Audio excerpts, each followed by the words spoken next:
Bueno, muy buenos días a todos. Muchísimas gracias por la invitación. Es un honor estar aquí con ustedes y poder estar en esta conversación, que es el objetivo principal.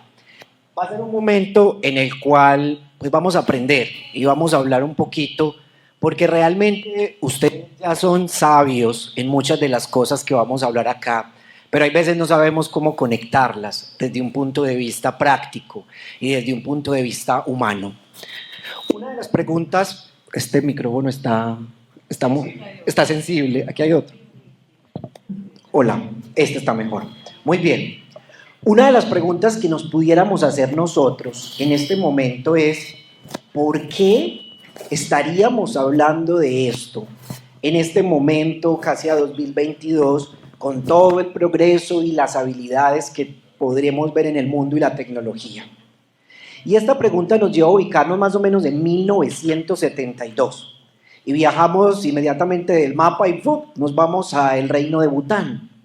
Y nos vamos a el rey que empieza a definir por qué todos los países empiezan a hablar del Producto Interno Bruto y por qué él define que va a utilizar el Producto Interno de la Felicidad o el Producto de la Felicidad Bruta. Y a partir de ahí empieza a construir todas las políticas que sean necesarias para poder lograr el bienestar. 40 años, 50 años después, pareciera que fuera un tema que puede ser algo sencillo, que puede ser casi que ya el capítulo básico de todos los libros, pero cuando nos ponemos a mirar, los humanos seguimos sufriendo en el mismo nivel de intensidad. Los humanos seguimos sufriendo por una psiquis que nos está dando un montón de órdenes y un montón de cosas, y a pesar de que evolucionamos y avanzamos, nuestro nivel de felicidad no se ha aumentado de una manera incremental como si lo ha hecho la tecnología o las habilidades.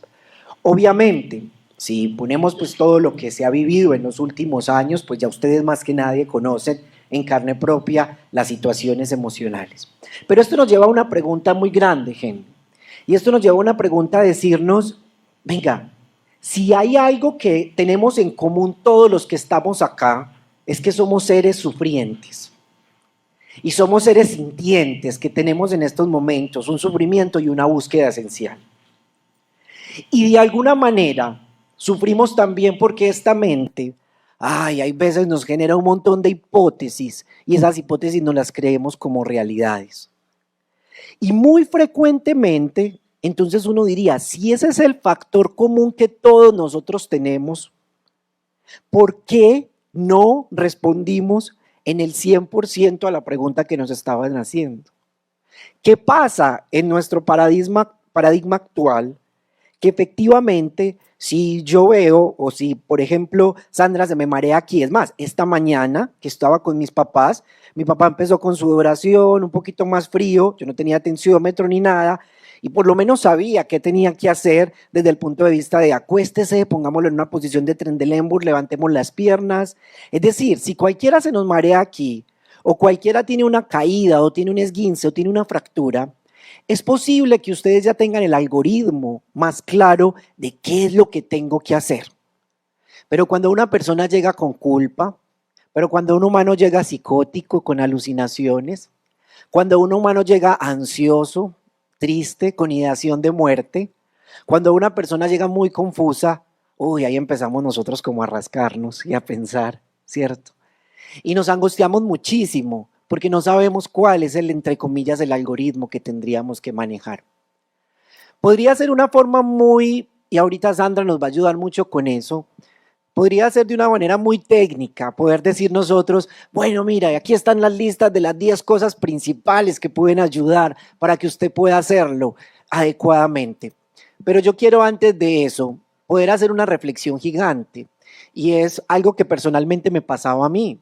Trabajo en investigación, he trabajado con neuroimágenes, he podido observar el cerebro en las resonancias funcionales, pero nunca me enseñaron cómo funciona mi mente.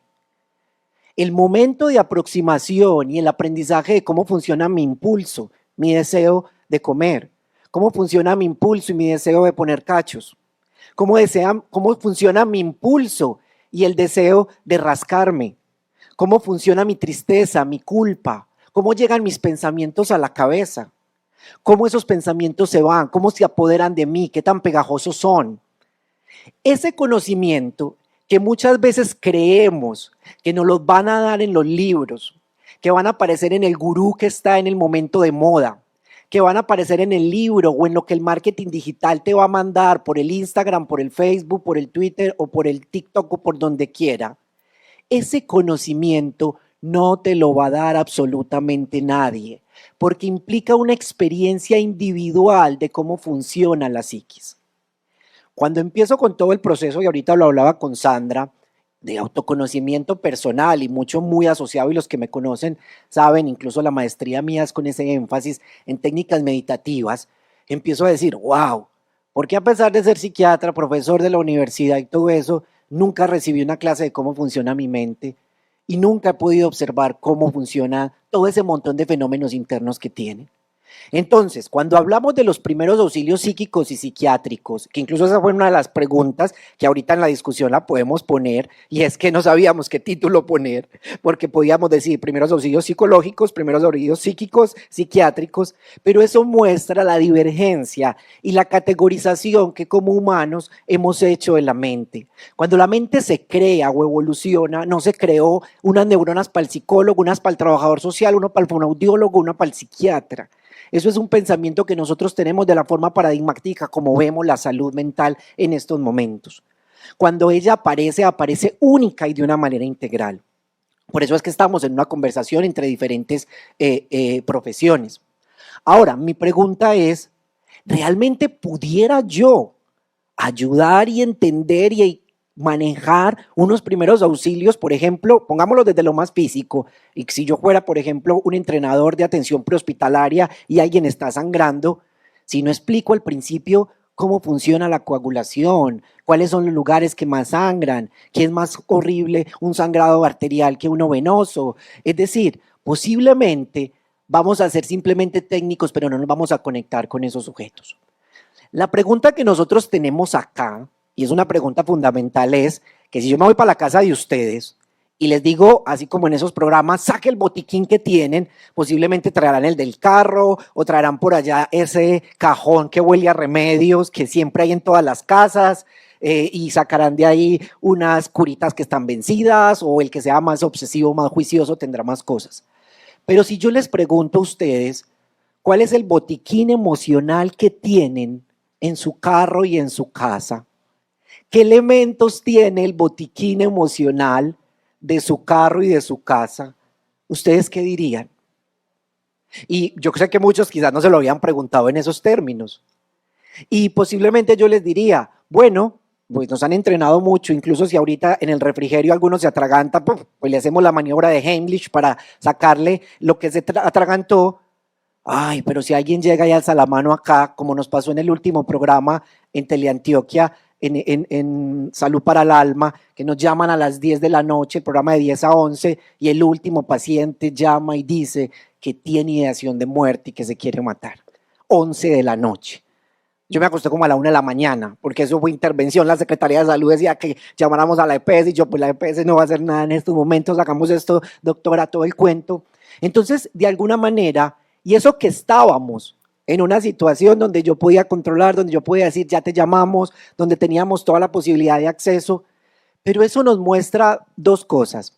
Una, que quizás somos analfabetas psíquicos, y esa es una palabra que me gusta a mí, porque hay veces creemos que porque tenemos maestrías, doctorados, especialización, somos muy tesos para manejar esto, pero vuelvo y digo, por lo menos en mi maestría no lo veo, no sé en el doctorado tuyo qué tanto se reflexionaba sobre ese tema. Es más, mis estudiantes de medicina apenas lo están empezando a entender y a saber por qué ellos tendrían que saber eso, porque es que lo tendrían que saber todos los humanos sintientes, por una simple razón, porque si todos sufrimos, todos vamos a necesitar curas emocionales, todos vamos a necesitar estrategias.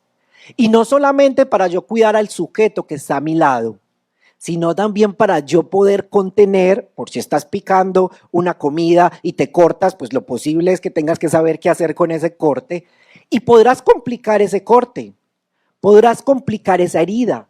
si te echas un montón de cosas, si las sobreinfectas, y puede ser desde la más sencilla hasta volverse una osteomielitis, infectarse el hueso. Eso mismo nos pasa, extrapolándolo a la situación emocional. Entonces, esta pregunta sobre el analfabetismo psíquico es una pregunta no solo para ustedes, sino también en este espacio, para todos los espacios que ustedes crean, y es ¿qué tanto le enseñamos al sujeto a que aprenda a conocer esa mente? Porque es que yo no le puedo ayudar a ella a controlar el impulso si yo ni siquiera sé cómo funciona el impulso de acción. Si yo no he visto que mi impulso de comer sube, llega a un punto más alto y cuando llega más alto, cae como una emoción. Y que yo puedo decir, wow, yo no soy el impulso. O las ganas de pitar, o las ganas de desesperarme, o cómo me funciona la ira, en qué parte del cuerpo me funciona la ira. Entonces, podemos volvernos unos excelentes técnicos, pero va a ser mucho más difícil. Vamos a cambiar de micro. Igual vamos a hacer estrategia de tolerancia al malestar, es decir, lo que aparezca con eso trabajamos, pero es algo general, perfecto, porque tenemos la oportunidad esta mañana de entrenar eso, de entrenarlo. Claro, esto nos muestra, ¿no? Pero mire qué chévere cómo manejamos esto, porque esto nos muestra que las escenas que vamos a vivir de apoyo emocional a los otros no van a ser escenas limpias, como pasa en estos momentos en un espacio donde a pesar de la planeación perfecta, donde a pesar de que uno cuando entra ve, van a ver cosas que no funcionan. Eso va a pasar en la situación de ayuda y en ese analfabetismo psíquico también implica a nosotros poder reconocer que vamos a tener miedo y ansiedad ante abordar la situación. A mí, cuando era médico y todo, incluso sabiendo lo que tenía que hacer en el momento de primeros auxilios, que cuando era médico, pues sigo siendo médico, ¿qué diría mi psicoanalista? Con eso he trabajado 5 años por ahí. Entonces, cuando yo estaba, pues obviamente sabía cuál era el algoritmo de reanimar. El año antepasado creo que fue en el metro, yo venía del poblado y cuando salió un señor y ¡pum! Al piso. Y yo hace mucho no reanimaba, pero tenía mi algoritmo de reanimar y estaba ansioso y temblaba, pero dije, me toca actuar. Inmediatamente llegó otra persona, hicimos toda la reanimación, le dimos duro haciendo lo que tenía que hacer, reanimar 25 minutos, me pasé más de lo que era. El paciente no salió. Obviamente la experiencia fue una experiencia que me generó mucha emoción, pero por lo menos saber cuál era el algoritmo de lo que tenía que hacer, poder entender qué era lo que estaba haciendo, me permitió también tener la tranquilidad posterior y la serenidad para poder soltar eso. Entonces, una de las preguntas grandes es ¿qué tanto yo en el trabajo que haga, incluso esto no es dirigido a profesionales de la salud, esto debería ser a todos los sujetos sintientes que sufren y buscan la felicidad? ¿Cómo entiendes que funciona tu mente? Es decir, ¿cuándo te das la oportunidad de conocerla? ¿Crees realmente que llega un gurú que te va a decir cómo funciona tu mente? Y si eso ocurre, entonces, ¿hasta qué momento tú también te das esos primeros auxilios? Porque sabemos que hay unas situaciones que son de mucho más riesgo, como lo vamos a discutir ahorita, como por ejemplo cuando aparece un paciente psicótico y si Sandra me está diciendo que está alucinando y que tiene ideas delirantes, pero ¿sabe qué les digo? Eso para mí, enseñarlo es lo más sencillo del mundo. Eso para mí es lo más básico, en el sentido de lo más fácil. La pregunta fundamental que quiero ponerles es esa otra. Y es esa otra donde les digo, wow, tengo 30, 40, 20, 50 años y a mí ¿por qué no me enseñaron en primaria esto? ¿Qué hubiera pasado si y ahí voy a hacerlo respetuoso, en el 20% de las clases de por lo menos ética o religión hubieran dedicado un tiempo de autoconocimiento, de entrenamiento en la impulsividad, de cómo funcionan las emociones, de cuáles son las emociones de mayor dificultad? Solo con una, ¿qué hacer con la culpa? Solo con una, ¿cómo manejo la culpa? ¿Qué estrategias hago? No diría que las personas serían budas flotantes o personas, pues, no, seríamos seres sintientes con sufrimiento, con malestar, también con placer, pero el sufrimiento general, la convivencia. Ahorita cuando estaban hablando en la introducción me pareció muy lindo esto que decía, es que incluimos otros seres sintientes también en este ambiente. Y hay un montón de otras personas que habitan área metropolitana. Entonces, esa va a ser ya la pregunta. Y esa pregunta, pues nosotros la vamos a discutir acá. Porque algunos me dirán, bueno, ¿y entonces por dónde empiezo? Y cuando hablamos de por dónde empiezo, hay una cosa muy grande que la vida me ha enseñado y que he podido leer también, y es, si yo voy acelerado en la vida, si yo voy a toda velocidad, yo no voy a lograr entender las dinámicas de cómo funciona la psiquis. ¿Por qué? Porque voy a pasar acelerado por un montón de actividades, un montón de ocupaciones. Necesito desacelerar y aquietar para observar qué pasa en mi cuerpo, qué pasa en mi mente. Y ahí empieza la primera dificultad. ¿Por qué? Porque posiblemente ustedes ya tienen programado todo el fin de semana, ahorita cuando salen, a qué horas me voy y tal cosa. ¿Por qué? Porque estamos en función de otros elementos que parece que no son importantes. Yo les preguntaría a ustedes, de pronto a Sandra, a Henry, y ahorita ustedes participarían, ¿cuál sería la situación que les daría más miedo de enfrentar desde el punto de vista emocional de una persona? Ya sabemos que cuando estamos hablando, también lo estamos hablando de si yo la presento, ¿cierto? Porque pues todos hemos tenido en algún momento o obsesiones que llegan a la cabeza y uno dice, uy, ¿qué es eso tan maluco? O incluso ideación de muerte, algunos más frecuente de lo que pensamos, ansiedad, insomnio. Pero a ustedes, ¿cuál es el que le paniquea más de enfrentar una situación? Sandra, ¿qué situación de pronto es la que más te paniquearía enfrentar? La violencia, cuando una persona se pone muy violenta, me paniquea. Entonces aquí me dicen, la violencia, cuando una persona se pone muy violenta, Henry, ¿vos qué?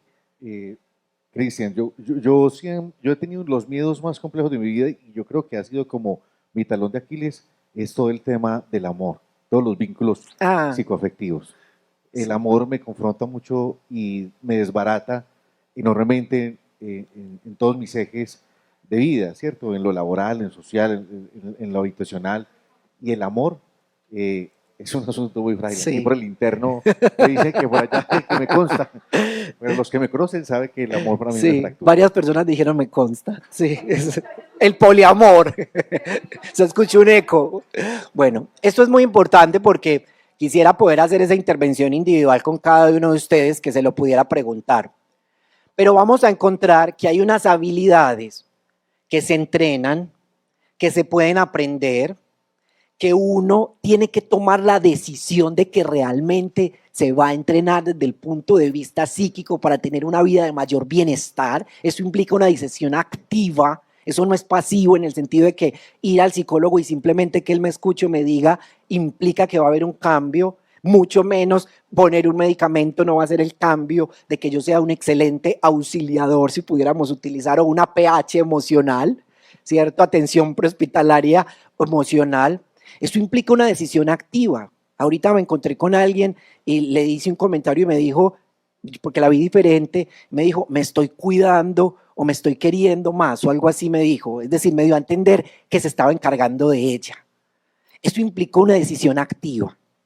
Y esa decisión activa implica acciones comprometidas para yo poder llegar a lograr esa vida serena donde yo pueda tener la tranquilidad de incluso ante una situación de violencia, una situación de culpa, una situación amorosa, me pueda mantener. Así tenga miedo, pero estoy sereno y valiente para poder sobrellevar la situación. Y ahí empiezo a poner dos elementos, serenidad y valentía, así haya malestar. Y aquí empezamos a tocar un tema que me apasiona a mí, que es el síndrome de evitación experiencial. Los humanos, como nos hemos vuelto en excelentes perseguidores de todo lo que nos genere placer y excelentes evitadores de lo que nos genere displacer, y tenemos tanta facilidad de evitar, coger cosas tan sencillas como este pitito, ¿cierto? Para algunos puede ser tan molesto que ya debe estar irritable. Para algunas otras personas lo obvian. Para otras personas, algún comentario que les hicieron, otras personas quedaron encantadas con algo que comieron y dicen, me quiero llevar otro de eso. Es decir, los humanos sufrimos constantemente por eso. ¿Qué pasa? En la situación de ayuda mía y del otro va a haber malestar, voy a tener que dejar estar incluso eso que en una vida ideal no debería estar.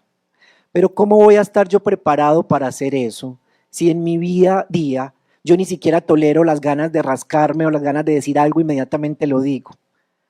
¿Cómo voy a estar preparado para hacerlo si inmediatamente me da ganas de orinar, inmediatamente tengo que ir porque mi impulsividad es muy alta? O si efectivamente todo el tiempo estoy sufriendo porque me quiero quitar de encima un montón de cosas del pasado, porque estoy anhelando y creo que la felicidad va a estar en esa casa blanca, en esa finca o efectivamente en ese carro.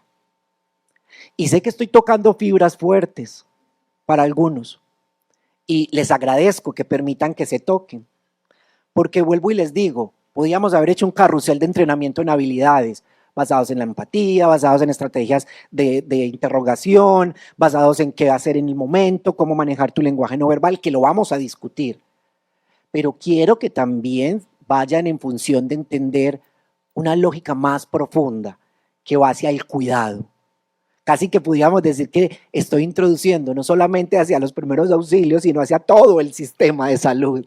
De alguna manera mental, en el sentido de poderla cultivar y poderla promocionar.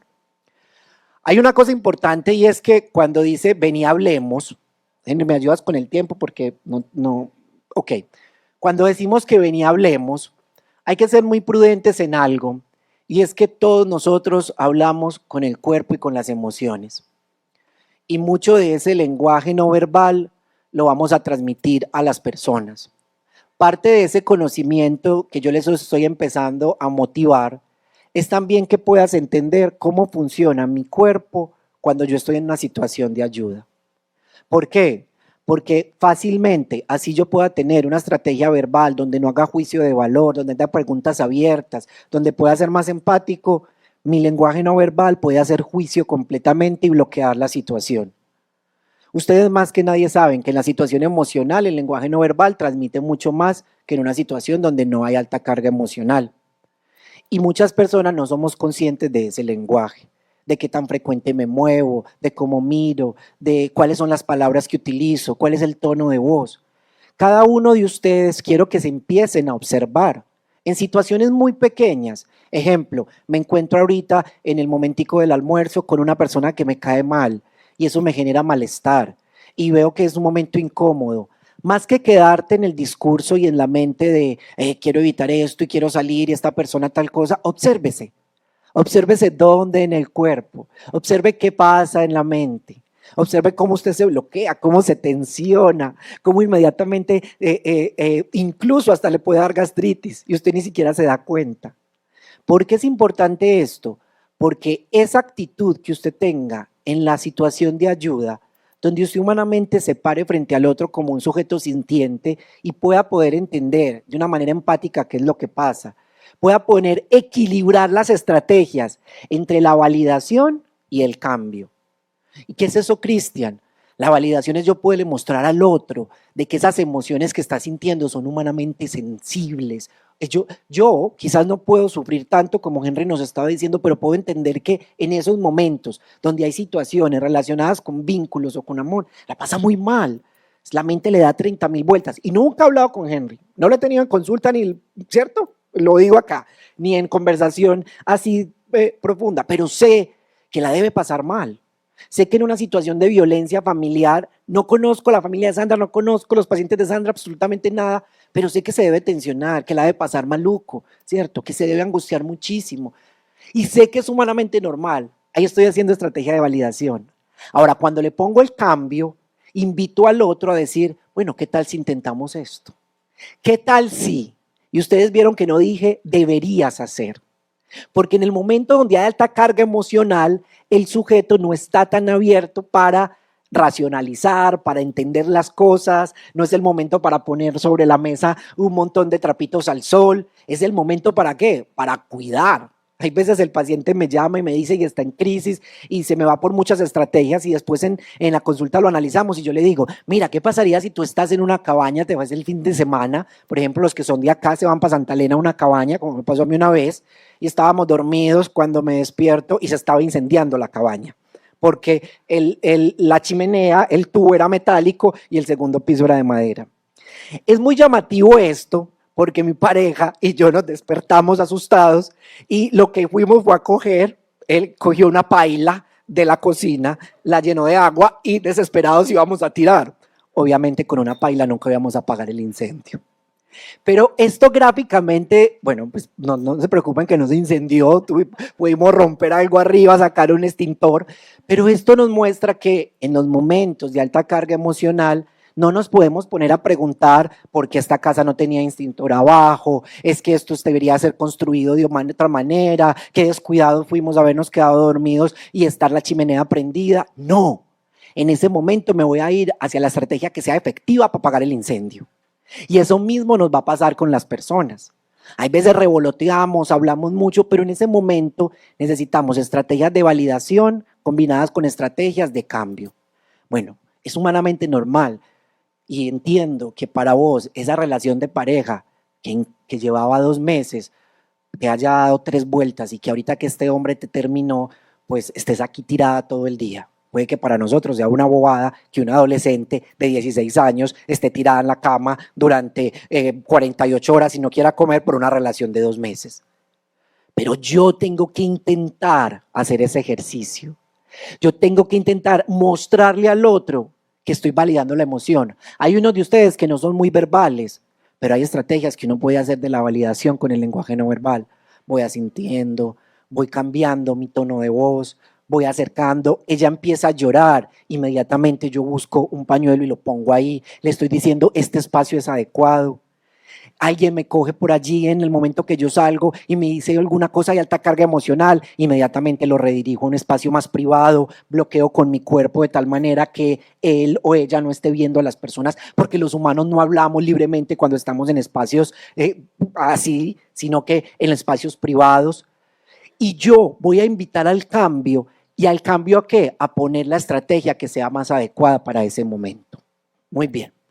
Dentro de esas estrategias, entonces, dependiendo de las emociones, que ahorita Sandra nos va a ayudar con esto y en la discusión, porque quiero que tengan preguntas, quiero que sean activos, o sea, aquí tenemos cerebros pensantes que tienen muchas dudas y no se traguen nada de lo que yo diga, de pronto lo que diga Sandra y Henry, pero no se traguen absolutamente nada de lo que yo diga, sino que cuestiónenlo.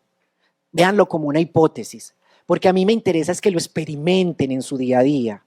Que este fin de semana se observen en las emociones que sienten.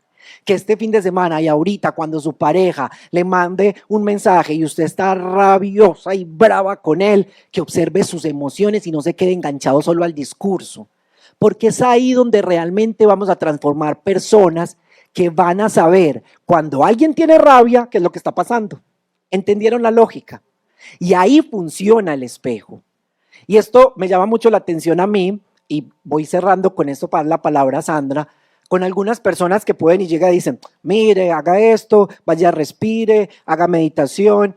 Y yo me pongo a pensar y yo digo, wow, esa persona nunca en la vida ha hecho meditación, ni siquiera sabe qué es eso.